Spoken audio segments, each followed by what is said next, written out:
অনভিজ্ঞ রণবীরের প্রেমে পড়ল তিয়াশা। কেন অনভিজ্ঞ? সে কখনো প্রেমে জড়ায়নি। কোনো ধরনের নারী সংগঠিত বিষয়ে তার পদচারণা কম, বিশাল। ফলে সে অনভিজ্ঞ। সে জ্ঞানী হতে পারে, কিন্তু প্রেমের জগতে সে অনভিজ্ঞ। আর এই অনভিজ্ঞতার কারণেই কিন্তু তিয়াশা তার প্রেমে। তার মানে হচ্ছে, অনেক ছেলে কিন্তু আনাড়ি থাকে, বোঝে না, কখন কি করতে হবে জানে না, একটু ভয় পেয়ে সরে থাকে। কিন্তু এরকম আচরণ অনেক নারীকে আকৃষ্ট করে, অধিকাংশ নারী। তার মধ্যে একজন হচ্ছে তিয়াশা।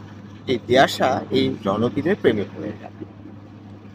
যখন রণবীরের প্রেমে তিয়াশা পড়ল, তখন তিয়াশার জন্য যারা যারা ঘোরে, দক্ষ, অনেক বেশি জানে, রণবীরের মতো না, সেই দক্ষ শত ছেলে কিন্তু নিরাশ হয়ে গেছে যে তিয়াশা তো আমাদের কাউকে ভালোবাসলো না, আমাকে ভালোবাসলো না।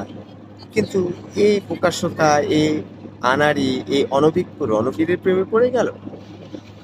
কিন্তু আস্তে আস্তে কি হলো, তিয়াশা দেখলো যে এই অনভিজ্ঞ রণবীর, যাকে সে মনে প্রাণে ভালোবেসেছে, তার মধ্যে যৌন ব্যাপারটা তেমন নয়।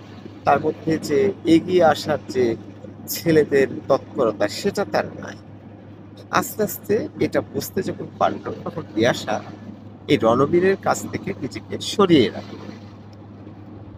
তাহলে কি দাঁড়ালো? এই অনভিজ্ঞতার কারণেই তিয়াশা প্রেমে পড়েছিল।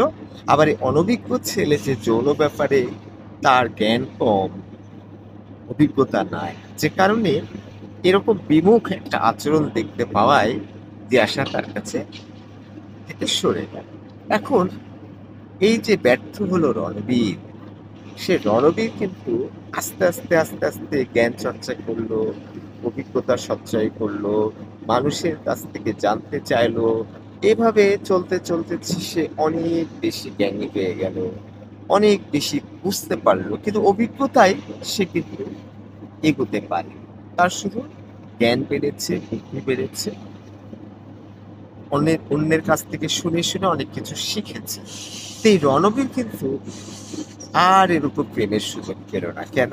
যার সাথে মিশে তার যে জ্ঞান, অভিজ্ঞতা, তার যে আহ, শিখেছে যে জিনিসগুলো, এগুলো যখন ব্যবহার করে কনসাসলি, তখন আর মেয়ে তাকে পছন্দ করে না। স্বামী পছন্দ করলেও পরে চলে যায়। তাহলে এই রণবীর কিন্তু একাকীই থেকে গেল। তাকে আর তিয়াশার মতো কেউ ভালোবাসলো না, বা তাদের মধ্যে দীর্ঘস্থায়ী সম্পর্ক হলো না।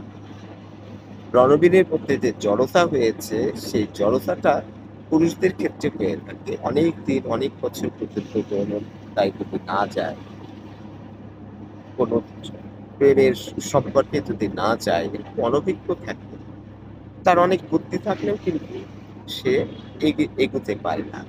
প্রেমে প্রেমে পড়লেও মেয়েরা দীর্ঘস্থায়ী সম্পর্কে যায় না। এই রণবীর পরবর্তী সময়েও দেখা গেল, যখন সুযোগ পেল, তখন আর সুযোগটাকে কাজে লাগাতে পারল না। তার মানে যতদিন আপনি সুযোগটাকে কাজে লাগাতে পারবেন না, ততদিন আপনি সুযোগ পেতেই থাকবেন। কিন্তু যখনই সুযোগ কাজে লাগানো শিখবেন, তখন কিন্তু আর কাউকে পাবেন না। এটাই প্রকৃতির নিয়ম। অনেক ব্যবসা করে অনেক ক্ষতি করলেন, অনেক নষ্ট করলেন টাকা।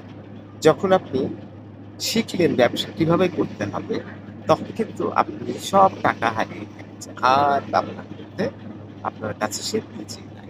তাই বলছি যে রণবীর তিয়াশাকে প্রেমে ফেললো, ঠিক আছে, সে না ফেললেও তিয়াশা প্রেমে পড়ে গেল, কিন্তু যৌন বিমুখের কারণে তার সম্পর্কটা দীর্ঘস্থায়ী হলো না। আর অপরদিকে যারা অভিজ্ঞ, তারা কিন্তু তিয়াশাকে হারিয়ে